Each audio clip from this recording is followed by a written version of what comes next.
இருக்கும். அது சுமாராக ஒரு முன்ன பின்ன இருந்தால் என்ன மிளகு சாப்பிட்றதுக்கு என்ன இருக்குது? ஒரு 10-15 அவ்வளோவெல்லாம் வேண்டாம்.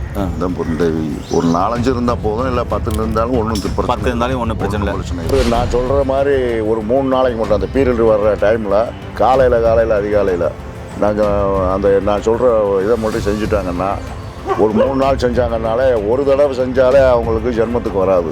அப்புறம் சப்போஸ் அடுத்த தடவை வந்துச்சுன்னா மறுபடியும் ஒரு 3 நாளைக்கு செஞ்சாங்கன்னா அதோடு போயிடும். எத்தனை வருஷமாக இருந்த பிரச்சனையாக இருந்தாலும் சரி, அது அன்னைக்கே சரியாகிறது தான். அதுக்கப்புறம் வந்து பெரும்பகுதியானவங்களுக்கு ரிட்டர்ன் வந்ததில்லை. அதிகபட்சம் 3 டோஸில் சரியாக போயிடும். 3 நாள் வெறும் வயிற்றில் சாப்பிட்டா போதும்.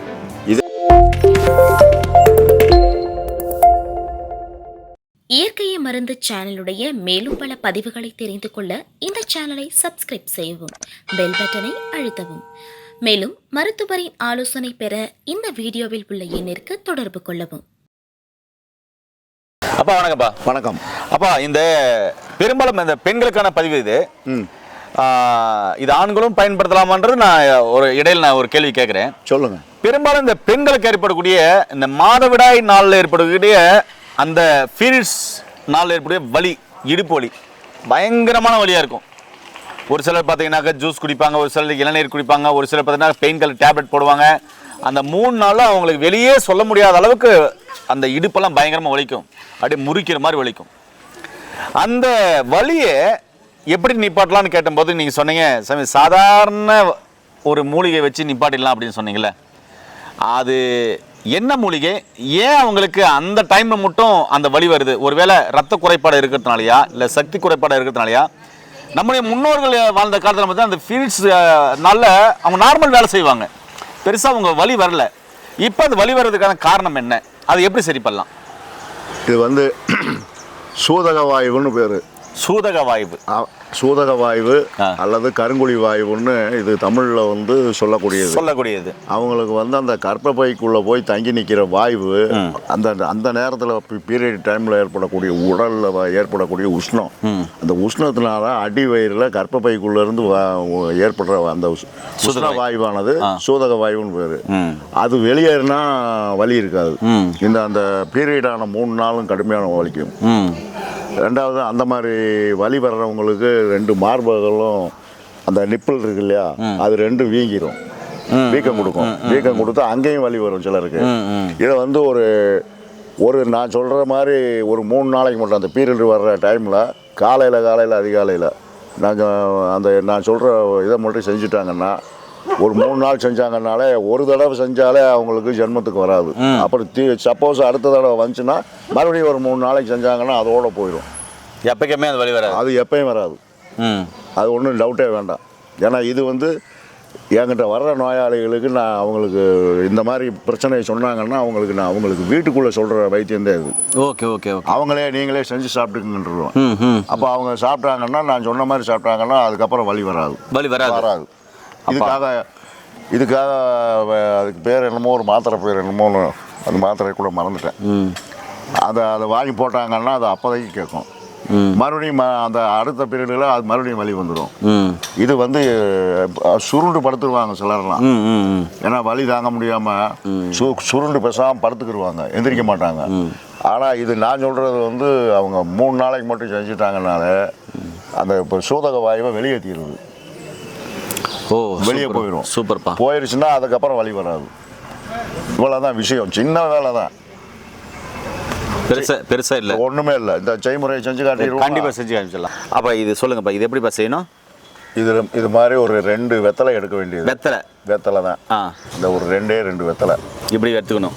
எடுத்துட்டு இந்த காம்பை இப்படி பிடிச்சி அப்படி கிள்ளி எடுத்துடணும். ஏன்னா இது மெல்ல முடியாது. ஓகே, அதுக்கு தான் எடுக்க சொல்கிறோம். ஓகே. இப்போ இதில் என்ன 2 வெத்தலையில் என்ன செய்ய போகிறோம்னா, நான் உரிக்கிறேன்.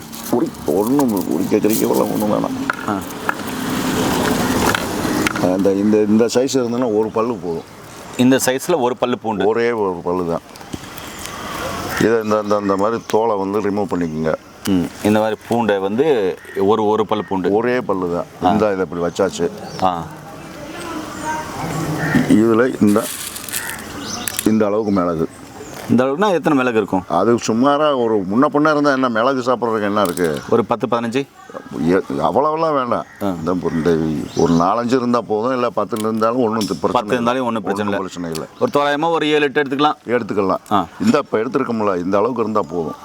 ஓகே. நேரில் பார்த்தீங்கன்னா இந்த அளவுக்கு பூண்டு, ஒரே ஒரு பண்ணு பூண்டு, 2 வெத்தலை, அது வர மிளகு பார்த்தீங்கன்னாக்கா ஒரு 10 மிளகு எடுத்துருக்காரு. இது சமையலுக்கு யூஸ் பண்ணக்கூடிய ஆப்பச்சோடான்னு சொல்லக்கூடிய சோடா. அது இருந்தால் பாருங்க எவ்வளோ எடுக்கும்? இவ்வளோவா? இவ்வளோ போதும்.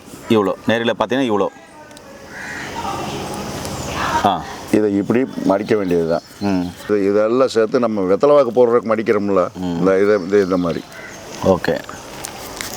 இப்படி மடிச்சுட்டு இதை வாய்க்குள்ளே வச்சு நல்லா மென்னுற வேண்டியது. கொஞ்சம் காரமாக தான் இருக்கும். இந்த பூண்டு காரம், வெத்தலை காரம், ஆமாம், மிளகு காரம் இதெல்லாம் இருக்கும். ஆமாம். இதை அப்படியே முழுங்கிட்டு சூடாக வெதுன்னு ஒரு சுடு தண்ணி குடிச்சிட வேண்டியது. காலையில் வெறும் வயிற்றுல குடிச்சிட்டு பேசாமல் கொஞ்சம் நேரம் இருக்கட்டும்.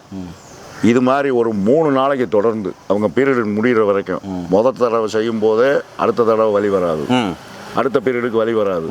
அப்படி சப்போஸ் வந்துச்சுன்னா இன்னும் கொஞ்சம் அந்த சூதக வாயு கருப்பு பையில் தங்கியிருக்குன்னு அதை மறுபடியும் ஒரு தடவை இதே மாதிரி நான் சொன்ன மாதிரி அந்த 3 நாள், இல்லை ஒரு சிலருக்கு 5 நாள் இருக்கும், 5 நாள் ஒரு பீரியட் இருக்கும்.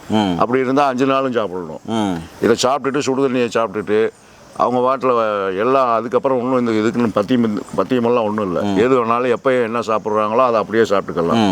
இது மாதிரி செஞ்சுட்டா எத்தனை வருஷமாக இருந்த பிரச்சனையாக இருந்தாலும் சரி, அது அன்னைக்கே சரியாகிறது தான். அதுக்கப்புறம் வந்து பெரும்பகுதியானவங்களுக்கு ரிட்டர்ன் வந்ததில்லை. அதிகபட்சம் 3 டோஸில் சரியாக போயிடும். 3 நாள் வெறும் வயிற்றில் சாப்பிட்டா போதும். இதை எப்போ உங்களுக்கு வயிறு வலி, கேஸ்னால வயிற்று வலி வந்துச்சுனாலும் இதே மாதிரி ஃபாலோ பண்ணீங்கன்னா அடுத்த செகண்ட் வயிற்று வலி விட்டுரும். சரிப்பா. அப்போ இப்போ நான் ஒரு கேள்வி கேட்குறேன். இப்போ ஆண்களுக்கும் பார்த்தீங்கன்னா மூட்டு வலி, முதுகு வலி, அந்த வலி இந்த வலி, வேலைக்கு போயிட்டு வந்து வலிக்குது, கம்பெனிக்கு போயிட்டு வந்து நிற்கிறது, கடையில் போயிட்டு வந்து நிற்குது, இல்லை ஏதோ வண்டியில் போயிட்டு வந்து வலிக்குதுனாக்க எமர்ஜென்சிக்கு இது மாதிரி அவங்களும் எடுத்துக்கலாமா? தாராளமாக யார் வேணாலும் எமர்ஜென்சிக்கு எடுக்கலாம். ஆனால் மூட்டு வலியோ குறுக்கு வலியோ இதெல்லாம் வந்து பெருசாக இதில் போகாது. இது வந்து பெண்களுக்கு கர்ப்பப்பையில் ஏற்படக்கூடிய வாயுக்கான மருந்து தான் இது. ஓகேப்பா. இப்போ ஒரு கேள்வி கேட்குறேன். இப்போது இருக்கிற ஜெனரேஷனில் பெரும்பாலும் பார்த்தீங்கன்னா இது மாதிரியான வழிகளால் அவசரப்படுறவங்க நிறைய பெண்மணிகள் இருக்காங்க. ஏன் நம்முடைய முன்னோர்களுக்கு இந்த மாதிரி பிரச்சனைகள் வந்ததே இல்லை? அவங்களுடைய உணவு பழக்க வழக்கம் அப்போ அப்படி இருந்துச்சு. இப்போ இருக்கிற உணவு பழக்க வழக்கம் வேறையாக இருக்குது. இவ்வளோதான் விஷயம். இது சாப்பிட்றதுனால மக்கள் பெரும்பாலும் சாதாரண வெத்தலை, மிளகு, பூண்டு தான் வச்சுருக்கீங்க. அவங்க கேட்குற கேள்வி என்னென்னா, இது சாப்பிட்றதுனால ஏதாவது சைடு எஃபெக்ட் இருக்குமான்னு கேட்பாங்க. ஏன் ஒரு சைடு எஃபெக்ட் இல்லை. இது எல்லாமே நம்ம தினசரி உபயோகப்படுத்தக்கூடியது. மிளகு தினசரி உபயோகப்படுத்துகிறோம், பூண்டு உபயோகப்படுத்துகிறோம், வெத்தலை பெரும்பகுதி சிலர் போட மாட்டாங்க, ஆனால் வெத்தலை உபயோகப்படுத்திக்கிட்டு தான் இருக்கும். இது வந்து வெத்திலைன்னு சொல்லக்கூடாது, வெற்றி இலைன்னு சொல்லணும். வெற்றி. அதனால தான் இதை பூஜையில் வைக்கிறாங்க. ஓகே. இது வந்து ஆப்பச்சோடா வந்து நம்ம எல்லாமே சமையலுக்கு எப்பயும் பயன்படுத்துகிறோம். ஆப்பச்சோடாக்கு போடுறோம். சில பொருளுக்கு வேகலைன்னா, மாமிசம் தயாரிக்கும் போது வேகலைன்னா அதை போடுறோம். நேர்களே, அப்பா அழகாக சொல்லி முடிச்சிருக்காரு. நான் இன்னொரு டைம் கூட எக்ஸ்பிளைன் பண்ணுறேன். இது மாதிரி வெத்தலை, வெற்றியை கொடுக்கக்கூடிய இலை, வெற்றிலை.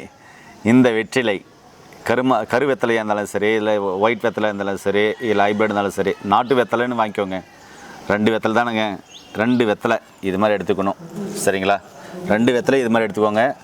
இதோடைய காம்பை பார்த்தீங்கன்னாக்கா இப்படி கிள்ளி எடுத்தீங்கன்னாக்கா வந்துடும். அவ்வளோதாங்க. அது காம்பு எடுக்கிறதுக்கு காரணம், காம்பு மெல்ல முடியாது. சரிங்கப்பா. மெல்றதுக்கு சிரமமாக இருக்கும். அதனால தான் காம்பு எடுக்க சொல்கிறோம். இதில் ஒரு 10 மிளகு இப்படி வைக்கிறீங்க. 10 மிளகு.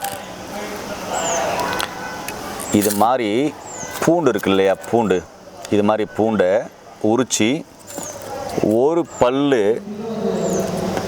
எடுத்து அப்படியே வச்சுக்கிறீங்க. அவ்வளோதாங்க. இப்படி வச்சுட்டோம்லா. அடுத்தது சோடா ஒரு 1/2 கிராம் அளவுக்கு ஆப்ப சோடா, அதாவது தோசை இட்லிக்கு போடுவோம்ல புளிக்கிறதுக்கு அந்த சோடா, ஒரே ஒரு 1/2 கிராம் அளவு எடுத்துக்கிறீங்க. இதில் போட்டுறீங்க. போட்டு இந்த காம்பு கலர்லாம் கிள்ளிக்கலாம். போட்டு பீடா மடிக்கிற மாதிரி, இப்படி சொன்னால் தான் புரியும் நினைக்கிறேன். ஏன்னா வெத்தலை பாக்கு மடிக்கிறதெல்லாம் மறந்துட்டோம். பீடா மடிக்கிற மாதிரி மடிக்கணும்.